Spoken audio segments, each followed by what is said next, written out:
Good morning. How are we all doing?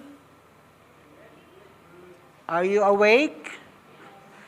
Can we all stand and just shake,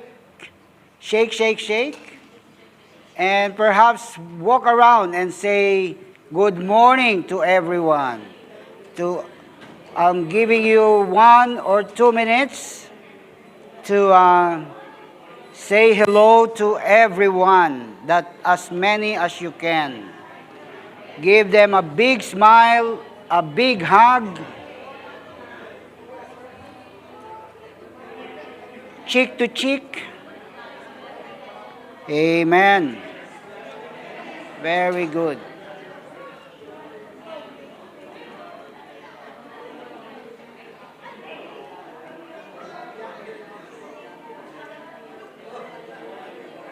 Beautiful.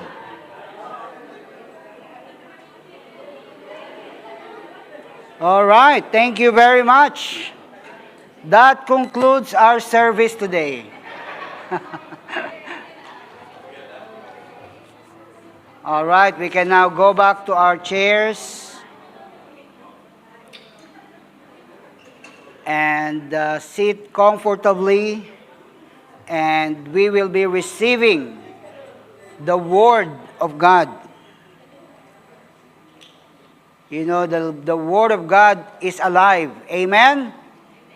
This is alive. It's been around for thousands of years. And many have attempted to destroy, to make it out of circulation. But, of course, as the Bible promise, the world will pass away as in the world, but His word will remain forever. Amen. And for few minutes now, we have been singing, expressing our praise and worship to God, and God is listening. God is receiving it. And this time, God will speak, and we are to listen, to receive, and allow the Spirit, the Holy Spirit, to work in our lives, so that the word that we receive, because it's alive, it will bring fruit, bring life into our spirit, so that we are closer, we become closer to God. Amen. Let us pray. Heavenly Father, we come before your presence today.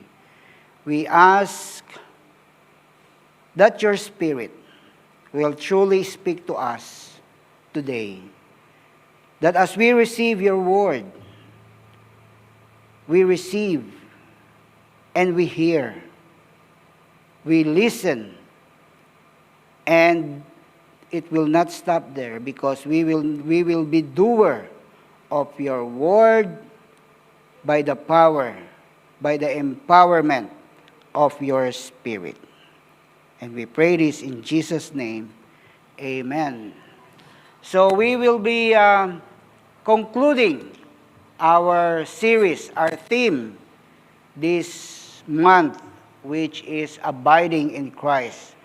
Although today is Palm Sunday, as many churches would be commemorating the triumphant entry of the Lord to Jerusalem. But for us, we will be continuing. And I'm pretty sure you are so familiar now with that scripture reading that we have been reading Sunday after Sunday for 5 Sundays now. John 15, 1-8, which Jesus used as a metaphor about the vine and the branches and the vine dresser. So we already know that Jesus is the vine, and the followers of Jesus Christ is the branches. And Jesus Christ said, abide in me. And we already know the word abide means Huh? Staying, remaining, and connecting, or attached, glued. The glue is the strongest glue that you could ever imagine. So connecting. So the title of our message today is Connecting the Dots.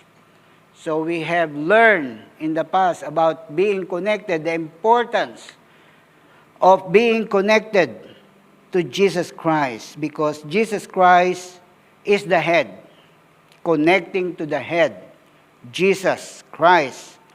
And it says in the book of Colossians, chapter 1, verse 18, it says, "And he is the head of the body, the church, who is the beginning, the firstborn from the dead, that in all things he may have the preeminence," or the starting point, the beginning.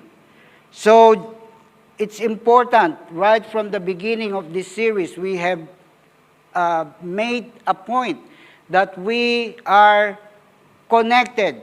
We have a personal relationship with Jesus Christ. Because if we are not connected, if we don't have a personal relationship with Jesus, the passage says we will be cut off and thrown into the fire. So the question is, we've been asking over and over again, are you connected to the head? Do you have a personal relationship with Jesus Christ? And we have warned that we have to watch out for interference. Because in any connection, there are interference. It could be busyness. We are so busy with many things that we realize or we don't notice that we are not connected. There are distractions. And distraction can also be an interference. Complacency, and most especially sin. It could interfere with our connection with Jesus Christ. Also, we have to watch out for hackers. Have you been hacked? Have you been a victim of a hacker? What is a hacker? A hacker is someone who gets into the people's computer system, to our smartphone, to our laptop, without permission. Of course, you would not allow a hacker to hack you. So they go in and they go into your gadget without permission. And what is the purpose? So that they will find out information and do something illegal. You know, I was almost become a victim of a hacker. One day I received a call, so looking and sounding legitimate. "Good afternoon, Mr. Barrio Quinto." Uy, kilala ko. Sikat. We notice that your Wi-Fi connection is weak. And it was weak, actually. Oh, yes. Now we want to offer you a strong Wi-Fi system. Can you can you get your laptop? Do you have a laptop? Yes. Can you open it? I did. Can you do this and that? Yes. I did follow. And after this, we will give you so and so amount of dollars. Oh, wow, wonderful. It's good that my bank, because I was about to open my online banking, and my bank noticed and they immediately cut off, disconnect my online banking system. I was so upset. Bakit naputol? Why was it not working? I'm trying to connect to the online banking. So I was almost a victim. And since then, the bank does not want me to have an online banking system anymore. So we have to watch out for hackers. 1 Peter 5:8 says, "Be sober, be vigilant, because your adversary, the devil, walks about like a roaring lion, seeking whom he may devour." You know, the devil never stops hacking our life, going in without permission, getting information. You know, the devil is not all-knowing. He just watches your action. He studies your past. He cannot read your mind, but he can read your action.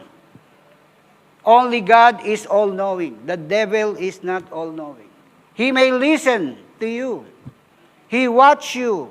He knows your weaknesses because of our past action. Para yung boxer. The boxers, before they go on a fight, they study their opponent. They study their strength, their weakness, and from there they will make a strategy. So that's what the devil do. And he is looking for someone to devour. He is watching you. So we have to watch out for him because he is a hacker. And also watch out for wrong Wi-Fi connection.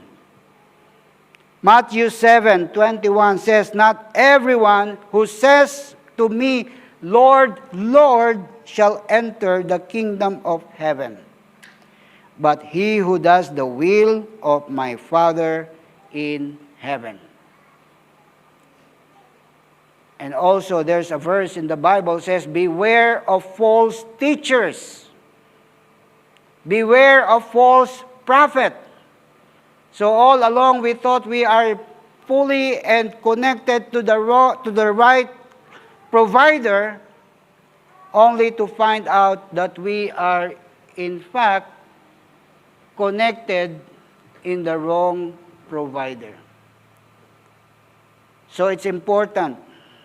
Those are the things that we have to watch out when we are in our connection to the head, to Jesus Christ. Watch out for interference. Watch out for hackers. Watch out for wrong connection. Secondly, we have to be connected to the body. Of course, we connected to the church, to the head, which is Jesus Christ, but we are also asked and important that we are connected to the body. And who is the body? Who is the body? The church. The church. Let's watch this video. Go for it, Miss Director. The church is the building we go to when we want to learn about God. Nope, this is a church. Those are people. Yep, in fact, it's you and me. You kinda lost me. The church isn't a building. The church is the people who have made Jesus the leader of their lives. And that's us. We don't go to church, we are the church. And we exist for the world. Oh, okay. I still don't get it. Let's look in the book of Acts. That's where the Bible talks about the very first church, the people who first believed in Jesus. They didn't have buildings to meet in, so they met where they could, usually in people's homes. So their church was a house? Nope, the church met in houses. Even then, the church was the people. And the apostles taught them many things about God. They did great and wonderful things with God's power. God did amazing things through everyone in the church. Through all the people? How? The people of early church put others first. They prayed together, they shared meals, they shared their time, they shared everything. Everything? Really? Are you sure? Sure, I'm sure. The Bible tells us that when one of them needed something, others shared what they had. They even sold things and used the money to help out. That's amazing. That's putting others first. The early church was really good at it. For instance, this one guy, Joseph, sold a field and brought the money to the people of the church to help those who needed it. Awesome. What made them do that? They all agreed. They all wanted to live like Jesus, and the apostles told them how Jesus put others first when he died on the cross and went up to heaven. The early church learned about Jesus and lived like him. So they put others first. I think I get it. Great, but you haven't heard the best part. When others saw how those first church people lived, it made them want to follow Jesus too. In fact, more people decided to follow Jesus every single day. Wow. God did do amazing things through the first church people. And God still does amazing things through his people when they live like Jesus and put others first. Right. Because we are the church. And we exist for the world.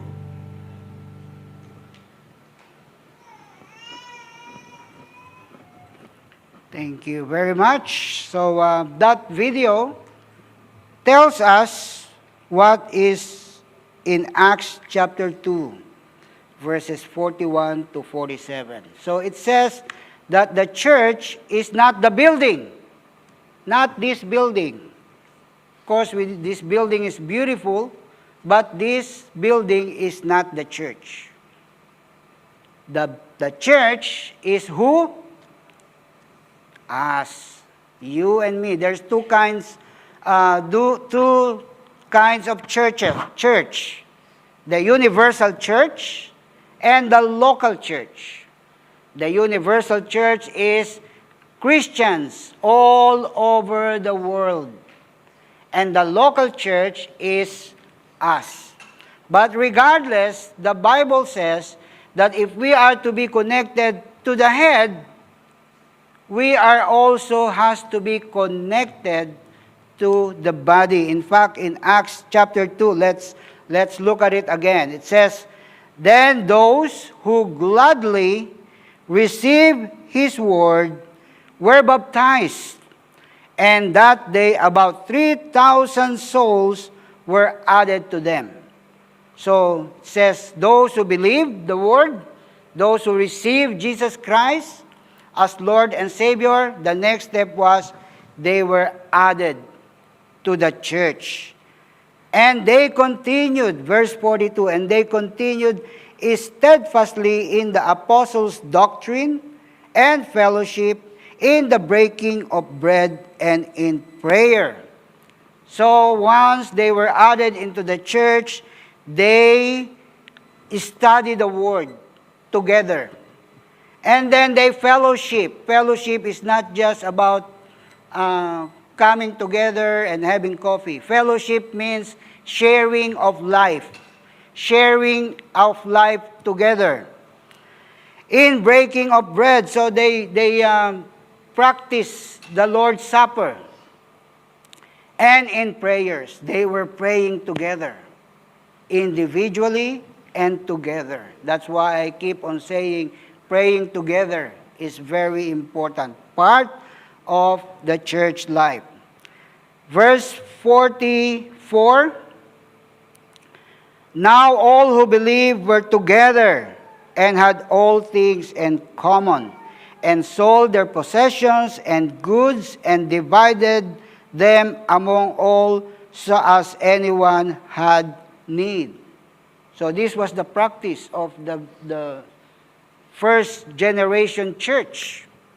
They sold everything they owned and they shared it among themselves. I'm not saying that we do it now because we live in a different generation now, but during those times, this is what they did.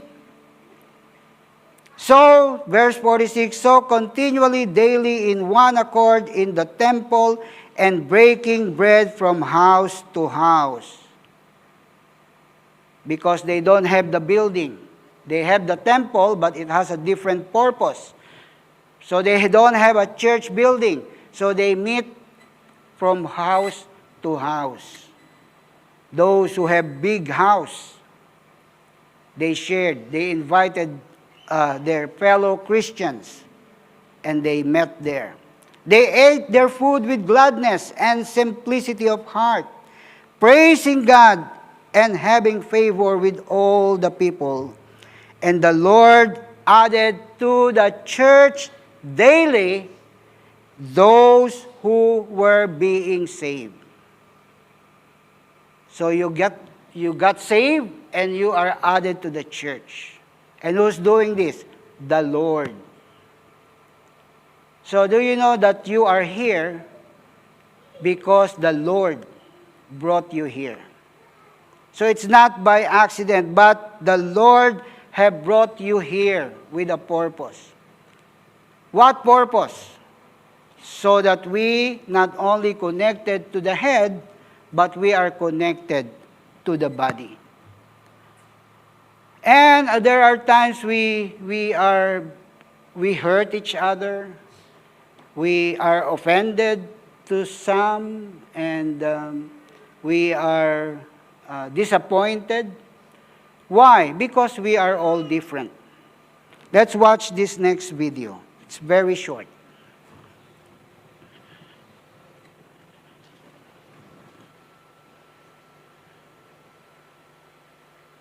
Tree through grafting. Nature meets art. This tree has 40 different fruits. The Tree of 40 Fruit is a real project that grows peaches, plums, cherries, and more, all on the same tree through grafting. Nature meets art. Subscribe if you thought this was impossible. So what a great, wonderful tree that was, isn't it? One tree with 40 different fruits. My apple, my orange, my guava, my durian, all in one tree. Isn't that beautiful? And that's what this church or every local church, in fact, the universal church, looks like. One tree, one vine, one head, but we are all different. Turn to the person next to you and see how different they are to you. And say, oh yes, you're different. You look different. You dress up differently than me. You smell different. Your hairstyle is different. Your nose is different. Tignan nyo yung nose nung katabi nyo. Ibang-iba. Our height is different. We are different in many ways. Just like the tree that we have just seen. But isn't it a challenge? Because differences can be bad or good. So we'll focus on the good things and we accept our differences. That's why Jesus Christ prayed in John 17, 20, 23. I do not pray for this alone, but also for those who will believe in me through their word, that they all may be one. As you, Father, are in me, and I in you, that they also may be one in us. Who's they? That's us. Jesus Christ's prayer is that us, because Jesus, the Son, and the Father are one. And therefore, them, that's us, may be one in them. so that the world may believe that you sent me. And the glory which you gave me, I have given them, that they may be one, just as we are one. I and them, and you and me, that they may be made perfect in one, that the world may know that you have sent me and have loved them as you loved me. This is the prayer of Jesus Christ. Not that we become all the same, because unity is not, what did you say, Brother June, in our last prayer meeting? 2 prayer meetings ago, this is exactly what Brother June shared, that they may be one. Not uniformity, but nakalimutan na niya. So it's not about being uniform. It's not about becoming the same, because diversity, yes. So, just like the fruit, the tree that we have just seen, bearing different kind of fruit. That's what we are meant to be. We have to live with our differences. We are still to be connected with the body. We need each other. Do you know that the Bible has so many words together? Because we are not meant to be alone. We are meant to be together. Our differences and the prayer of Jesus, and we have to learn from each other. There is a poem that says, all I really need to know, I learned in kindergarten. Have you heard that before? Or have you seen that poem before? I'm not sure if it's in the PowerPoint, but it goes like this. All I really need to know, I learned in kindergarten. Who among you have been in a kindergarten? I haven't. I went straight to college. No, grade 1. So it says, most of what I really need to know about how to live and what to do and how to be, I learned in kindergarten. Wisdom was not at the top of the graduate school mountain, but there in the sandpile at Sunday school and kindergarten.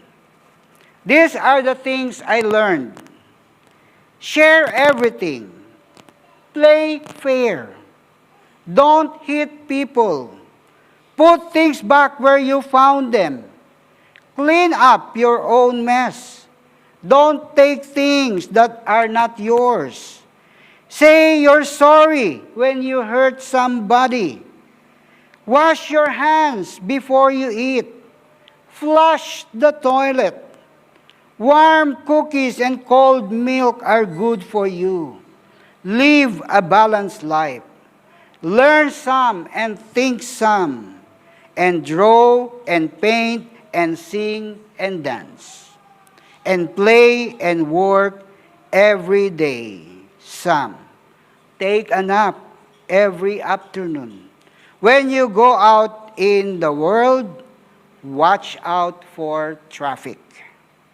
Hold hands and stick together. Be aware of wonder. I guess sometimes we all need to go back to kindergarten to learn all these things again, because this is how we connect to the body. This is how important our connection with the body. Yes, we want, and it's important that we are connected to the head, but it's also important that we are connected to the body. So as we connect the dot, we also have to connect to the community. Who is the community? Community is outside this community.